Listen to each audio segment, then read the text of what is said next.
Sebab itu para ulama, mereka tidak, ataupun mereka ajar kita, ada sekelompok manusia kita tak boleh kawan dengan dia.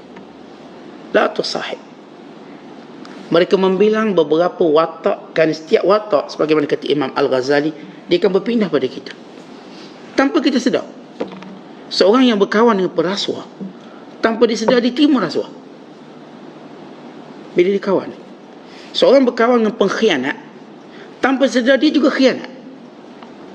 Sebab itu mereka berwaspada dengan sebagaimana mereka berawas daripada makanan yang haram, pakaian yang haram, demikian semua perbuatan-perbuatan yang boleh mencegah kepada, menjauhkan mereka daripada Allah SWT. Yang mereka paling juga lihat ialah kawan-kawan. Kawan yang macam mana? Lalu kata mereka, jangan berkawan dengan orang yang menderhaka kepada ibu dia dan ayah. Jangan. Sebab kalau dia boleh mengabaikan hak yang lebih besar daripada kamu, hak mak ayah itu lebih besar daripada hak kamu sahabat, maka dia juga akan mengabaikan hak kamu. Sebab itu mereka tak akan berkawan dengan orang yang mereka tahu derhaka pada mak ayah. Allahumma illa melainkan orang itu taubat, itu hal lain lah.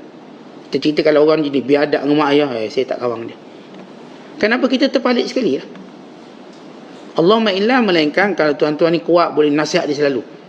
Kau ni tak boleh ni cakap dengan mak macam tu. Kau tak boleh buat mak kau macam tu, ayah macam tu. Ni dahaka namanya, ni dosa. Ini dia laknat. Ini tak dapat syurga. Kalau dia mampu nasihat, sila kawan. Tapi untuk dia bermesra tak boleh. Jangan berkawan dengan orang kita tengok rekod dia derhaka pada mak ayah. Sebab dia berjangkit kat kita nanti. Anak-anak kita pun kita pesan ni jangan kawan yang dengan tak hormat mak ayah. Tapi kalau kita jumpa kawan-kawan yang hormat mak ayah, kawan dengan dia. Kita belajar seni mentaati mak ayah. Kadang-kadang kita jumpa sahabat-sahabat kita bagus hubungan mak ayah, seni mentaati dia luar biasa. Cara bercakap, cara dia pegang tangan mak dia, cara dia cium tangan mak dia, semua seni-seni ini kita dapat contohi. Kadang-kadang kita tak berapa, kalau kita memang taat mak ayah tapi jenis tak berapa berseni lah. Ni mak suruh kita buat, tapi seni tak ada. Tapi kita jumpa kawan-kawan kita, Masya Allah, dia ada seni dalam mentaati mak ayah. Cara bercakap, cara bergurau, sampai mak dia sentiasa tenang dengan dia. Cara dia ajak mak dia pergi satu tempat, kita pun belajar dia, ikut. Kita dapat ayat tu, kita dapat perkataan, kita buat sama pada mak ayah kita. Ini untung. Siapa dia ada sahabat-sahabat yang cukup taat pada mak ayah, kawanlah sungguh-sungguh. Sebab dapat mencontohi seni mentaati mak ayah. Kerana tak ramai orang dapat seni. Ramai orang mungkin boleh taat pada mak ayah, maksud taat dengar cakap. Tapi seni tu yang saya katakan, sehingga mak ayah menjadi sahabat paling rapat pada dia. Dia seperti orang bercinta dengan mak ayah dia, dengan perkataan dia. Ini orang yang luar biasa. Orang ni memang kita katakan lain daripada lain. Yang kedua kata ulama, jangan bersahabat dengan orang jahil, orang bodoh. Orang bodoh yang tak nak belajar, jangan. Dengan kita tak pergi kuliah lepas tu. Dia bodoh, kita pun bodoh. Tapi kalau bodoh nak belajar, tak ada hal lah kita ikut sekali. Ni tak, dia dah bodoh, tak nak belajar. Tak nak belajar, tak nak bertanya. Dia seronok dengan jahil dia. Tuan-tuan jangan kawan dengan dia. Mereka dia ajak kita bodoh macam dia juga. Kawanlah dengan orang yang bodoh yang nak belajar. Kawan dengan orang yang menuntut ilmu. Kita pun akan rajin menuntut ilmu. Kalau kita terlepas berapa tempoh, kita boleh tanya dia balik.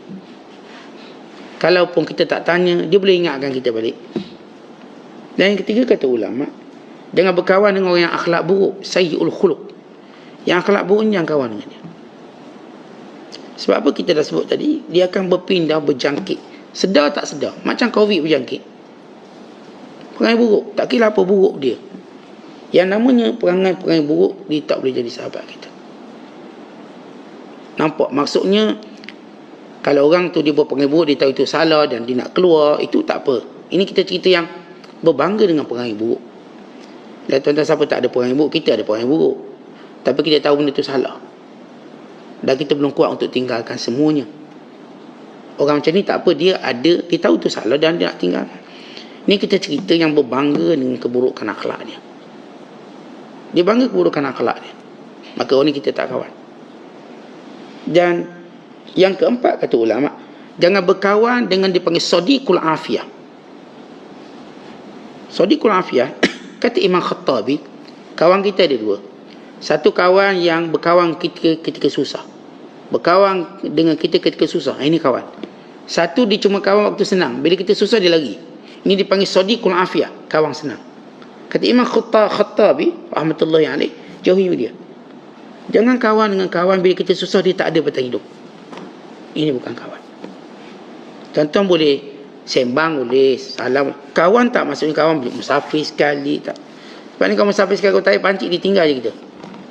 Sebab dia tak biasa susah dengan kita. Dia cuma biasa senang je dengan kita. Kalau bab senang-senang dia nak, susah-susah tak nak. Jadi jangan cari sadiqul afiyah, kawan yang cuma nak senang, nak bersama dengan kita kat senang. Kita sihat dia nak kawan, bila sakit dia pun hilang. Kita tak nak yang ni. Kita nak bila kita sakit ternyata dia masih teman kita. Waktu kita susah dia masih teman kita. Waktu kita miskin dia masih teman kita. Waktu kita dalam keadaan tertentu dia masih teman. Dia tak pernah lucukkan persahabatan dengan kita. Dia tetap kata itu kawan saya. Dia tak dekat hari ni itu hal lain, tapi dia kawan saya. Orang ni memang kawan kita. Dan yang kelima kata ulama, jangan kawan dengan kawan yang berhajat, sahibul hajat. Kawan yang bila dia ada hajat cari kita. Tak ada hajat tak ada. Ini orang ada hajat. Kalau kau tu confirm nak duit tu, kau lama tak jumpa, pinjam 1,000, jangan. Ini bukan sahibul hajat. Kawan yang jenis nak hajat. Kalau kau datang jumpa kita, ni ada benda lah ni.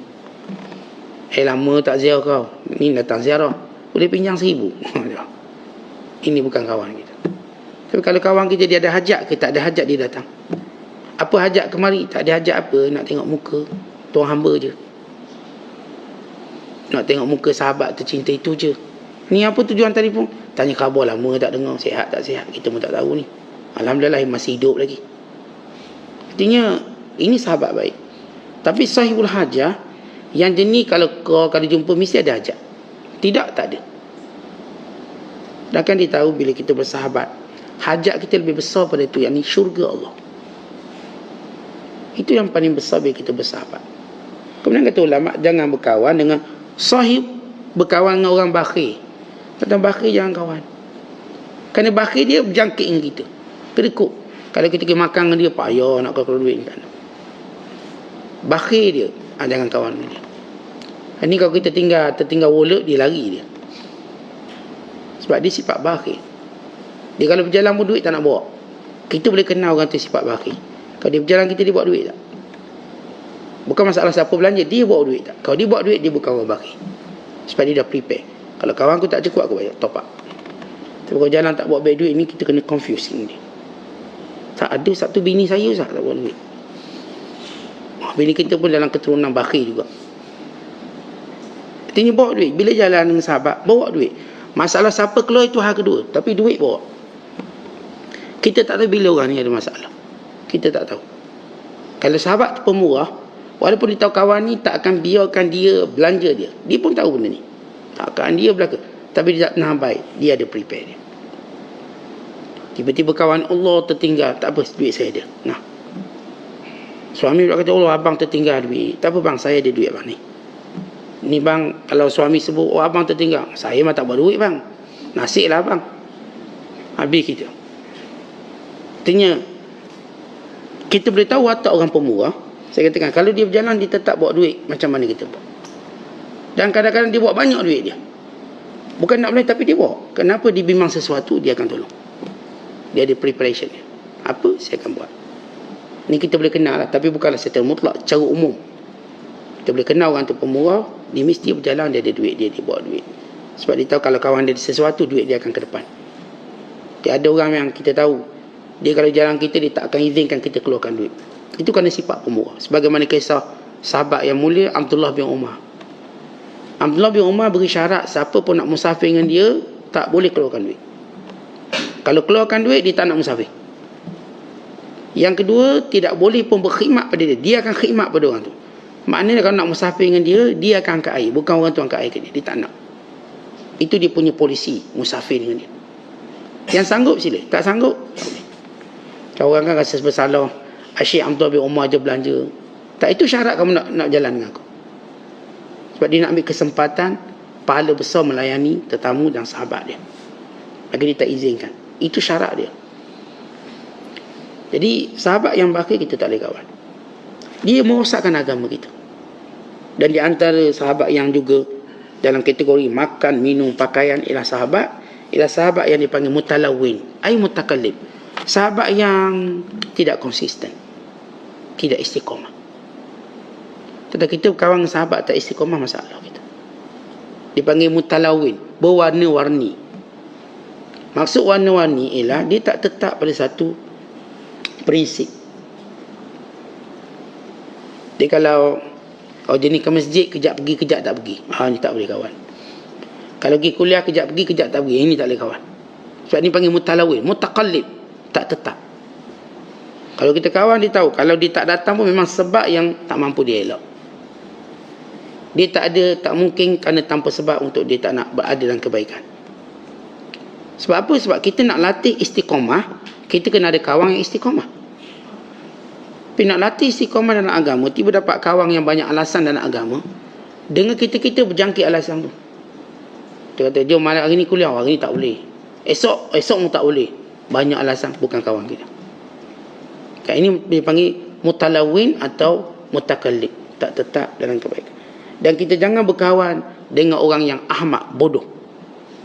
Tadi jahil ni maksud tak ngaji. Ini ahmak, bodoh. Bodoh ni macam mana tuan-tuan sekalian?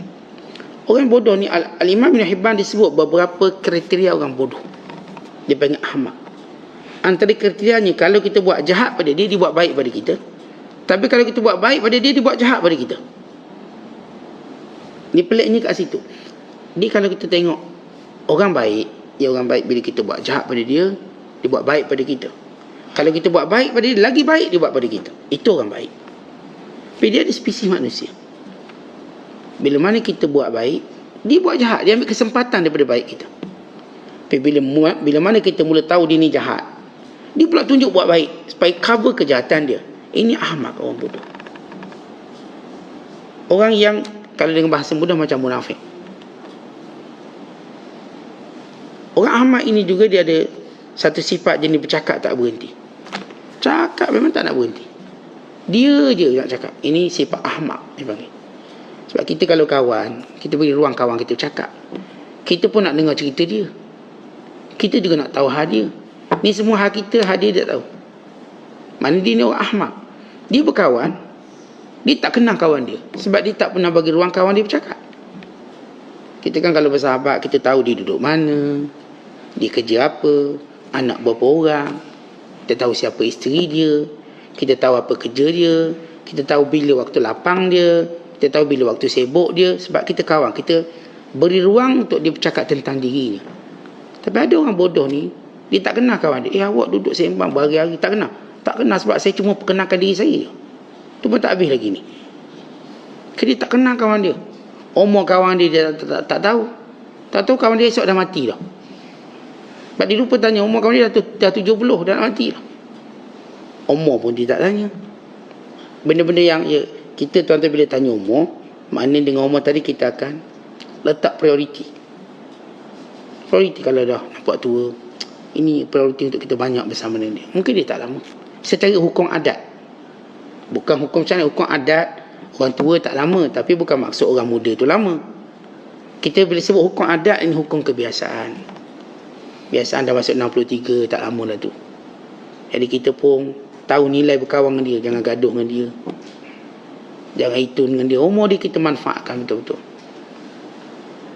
Kalau kita tahu dia muda lagi, kita tahu nak beri apa orang muda ni. Pengalaman tak banyak ni. Kalau kita bercakap, kita boleh beri sesuatu sebab dia tak ada pengalaman. Setiap orang dapat kenal orang. Orang bijak ni tuan-tuan. Dia kenal orang melalui umur. Kalau ditanya berapa umur, kalau orang ni orang bijaksana, dia sebut umur, dia dah tahu apa yang kita ada, apa kita tak ada. Dengan umur dia tahu kecenderungan kita apa. Umur tadi. Yalah, kalau saya tanya berapa umur 25, dah kahwin belum? Belum. Saya tahu kecenderungan dia kat mana. Untuk kita nasihat dia sesuatu yang beri manfaat. Ini berapa jenis. Ada puluhan jenis sahabat yang kita kena hati-hati. Sebagaimana para ulama berhati-hati dengan makan, minum, pakaian, termasuk yang boleh jejaskan takwa sahabat kita. Kita sebut sebahagian, insya-Allah kita akan sambung kembali. Wallahu a'lam. Assalamualaikum warahmatullahi wabarakatuh.